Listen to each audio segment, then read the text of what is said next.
Quando o amor vos chamar, segui-o, embora os seus caminhos sejam árduos e íngremes. Aí a figura foi muito apropriada. Seus caminhos são árduos e íngremes. Por quê? O amor classicamente é classificado como aquilo, é a busca daquilo que te falta para ser completo como ser humano. Portanto, amar significa ser cada vez mais humano. Platão tem uma frase muito famosa que ele diz o seguinte: a melhor coisa que você pode fazer pelas pessoas que ama é crescer como ser humano. Porque só assim você pode garantir alguma coisa a elas. Entende isso? A melhor coisa não é ficar grudadas nelas, nem dar coisas materiais para elas, é crescer como ser humano. Porque aí você pode garantir alguma coisa a elas. Crescer é vertical, é íngreme, exige esforço, tá? É árduo. Algumas coisas têm que ser deixadas para trás.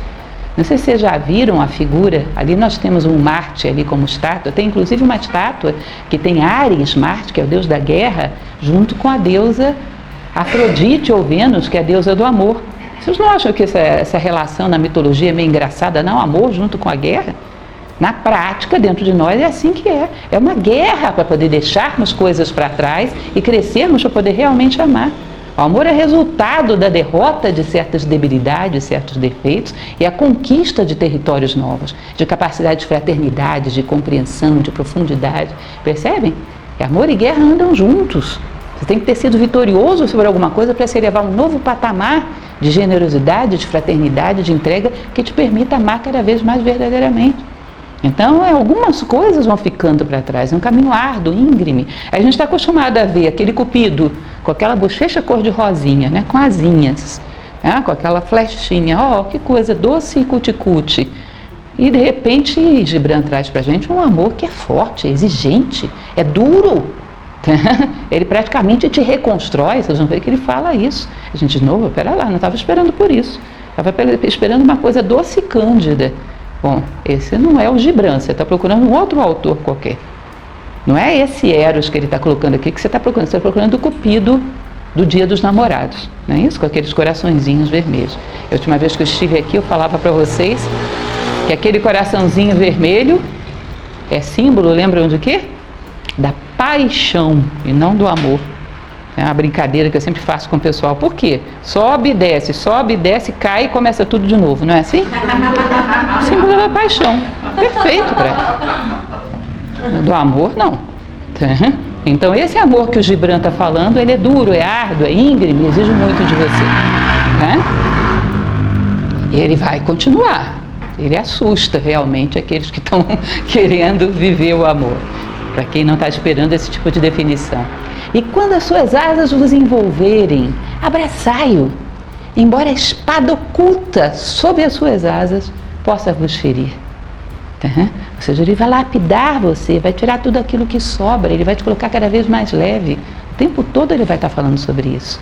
Ou seja, quando ele te convidar a esse voo ascensional, ele vai exigir de você que você seja mais leve para poder voar junto com ele. Portanto, algumas coisas você vai deixar para trás.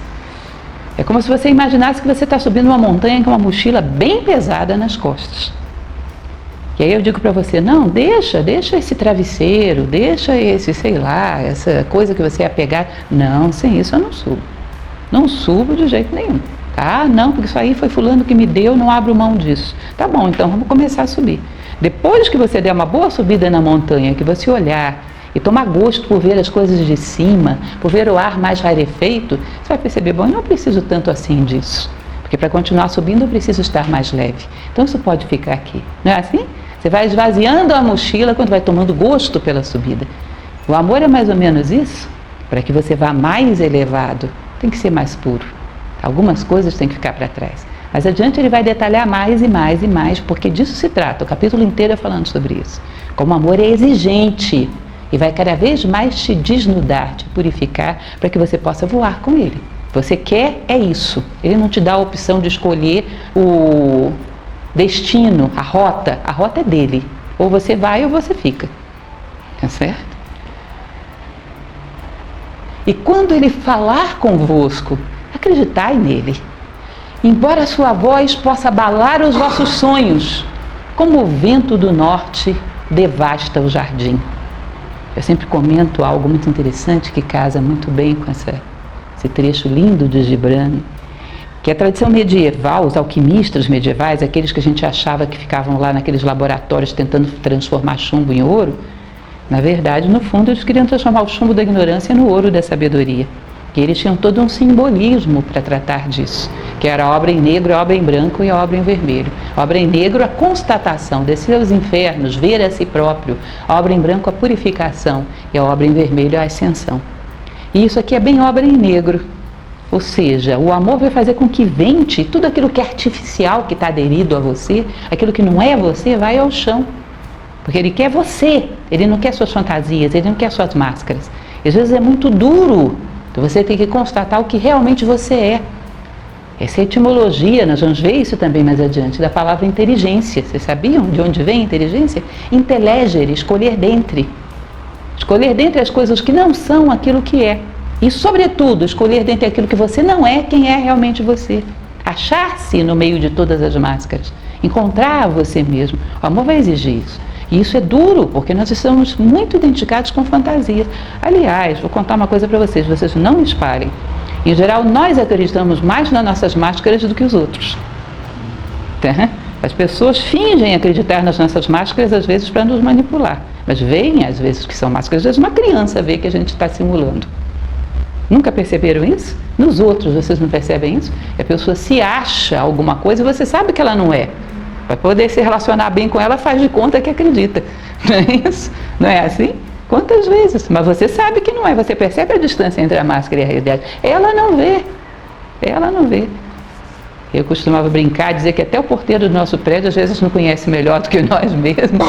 Um dia desses, um aluno meu veio brincar comigo e disse que ele já tinha encontrado a chave para o autoconhecimento. Ele ia se disfarçar de outra pessoa e ia conversar com o porteiro do prédio dele. Porque realmente ia ser engraçado. Então o amor vai exigir que você queira se ver.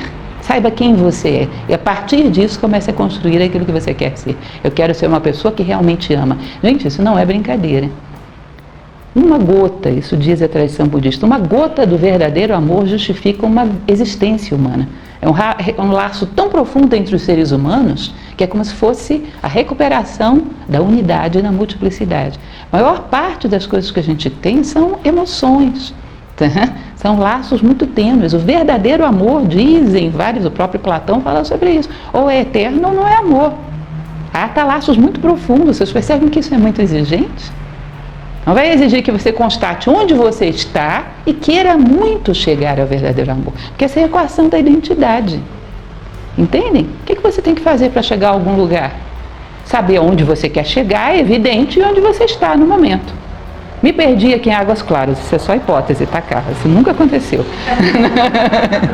Me perdi aqui em Águas Claras, eu ligo para Carlinha. Carlinha, eu estou perdida, ela vai estranhar muito, porque ela sabe que sou muito bem orientada. O que ela vai perguntar para mim, para poder me ajudar a chegar aqui? Onde você está? Onde você está? Eu digo, não sei, como é que ela vai me ajudar? O que eu tenho que saber para chegar aqui?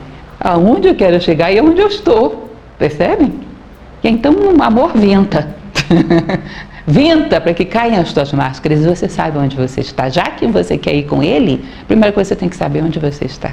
E ele vai ventar e vai derrubar todas as tuas máscaras, todos os teus disfarces. E venta forte. Tá? Que nem aquele tornado que a gente teve aqui, venta forte. Arranca todas as nossas máscaras. Tá?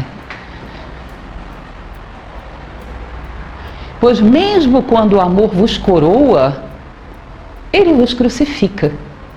Mesmo sendo para o vosso crescimento, ele também vos poda.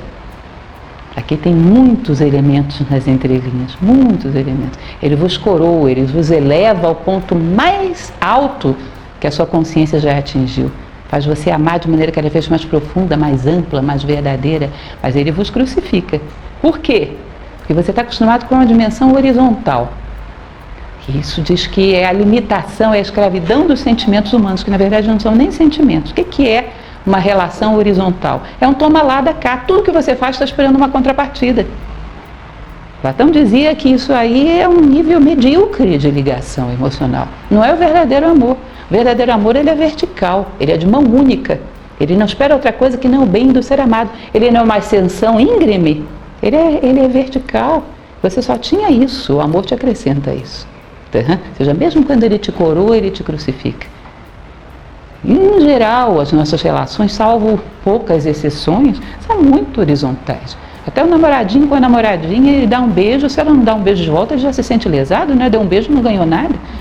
Olha o que eu fiz por você. Quando uma pessoa fala isso, o que ela está dizendo? Você está me devendo. É isso. Está apresentando a conta. Vocês percebem que isso é horizontal? É horizontal. O verdadeiro amor é vertical. Ele se realiza simplesmente no bem do ser amado, ele não espera contrapartida. Então, o vertical, que contrabalança esse horizontal, ele te crucifica. Mesmo sendo para o vosso crescimento, ele também vos poda, porque tudo que está lá para baixo, ele tem que ir cortando, tudo que estava na sua mochila, ele tem que ir deixando para trás. Vocês já ouviram falar como é que se produz vinho bons, não esses mais comunzinhos, vinho bom, aquelas vinícolas europeias? Já ouviram falar? Eu acho curioso isso, que é uma característica desse amor que a gente tem que desenvolver, o conhecimento, onde tem um sintoma de inteligência, de beleza, de harmonia, de amor, ainda que não esteja diretamente relacionado com a nossa rotina, é interessante. Não sei se vocês já perceberam isso, isso é característica do filósofo.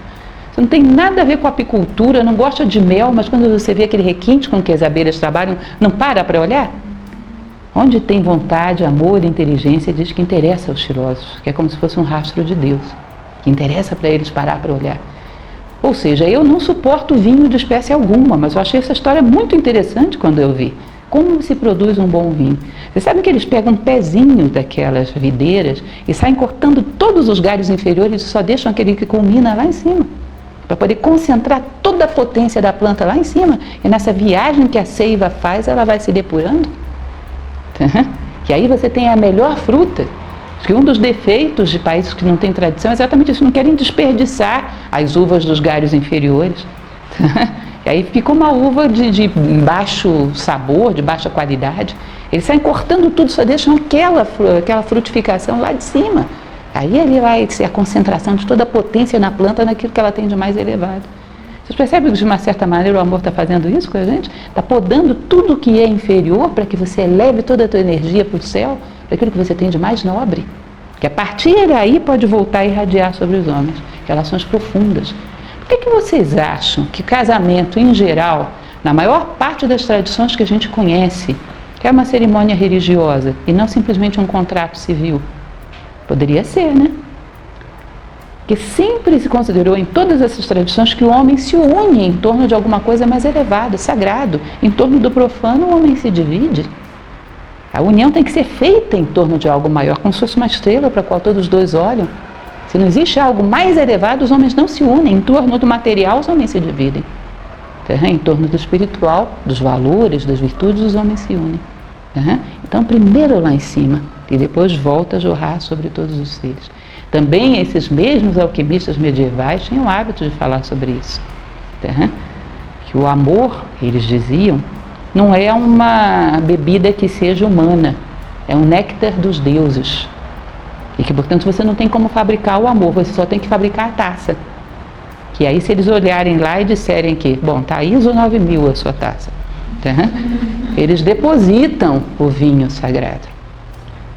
Está ótimo, está tudo muito bem. Construir a si próprio, com nobreza, com valores, para ser uma taça bem construída, para eles colocarem o vinho. Tudo muito bem. Mas sabe como é que eles chamavam esse bendito vinho? Alcaeste. E alcaeste era o solvente universal. Ou seja, era um líquido que onde você colocasse ele derretia. Não havia nenhuma substância que seria capaz de resistir a ele. Ué, mas então não vai derreter a taça que eu tive tanto trabalho para construir? Vai. E se não derreter, pode recusar, porque é alcaeste falsificado. Porque se for verdadeiro e legítimo, essa taça que você teve tanto trabalho para construir, quando ele for depositado, ele vai derreter. Sabe por quê? Porque você pode amar através de um ser humano, através de um trabalho, mas se esse amor é legítimo, ele não vai aceitar limites. E se eu amo legitimamente essa pessoa, eu vou amar mais a humanidade como um todo, a vida como um todo. Ele vai se espalhar, ele não vai aceitar limites. Se ele fica limitado, se ele te torna mais egoísta, nós vamos falar adiante, inclusive uma frase linda sobre isso, isso não é legítimo, isso não é o verdadeiro amor. Entendem? Então ele vai te podando e te leva àquilo que você tem de melhor e mais nobre. tirando tudo aquilo que não é humano, tudo aquilo que não é vinho, não é uva de boa qualidade. Mesmo quando ele sobe até vós e acaricia os vossos mais tenros ramos, que tremem ao sol, ele também desce até vossas raízes e abala a vossa ligação com a terra. Vocês não acham dramática a situação da árvore, não? Que a vida está puxando ela para cima e as raízes prendendo ela no chão. Isso deve ser uma guerra interna, né?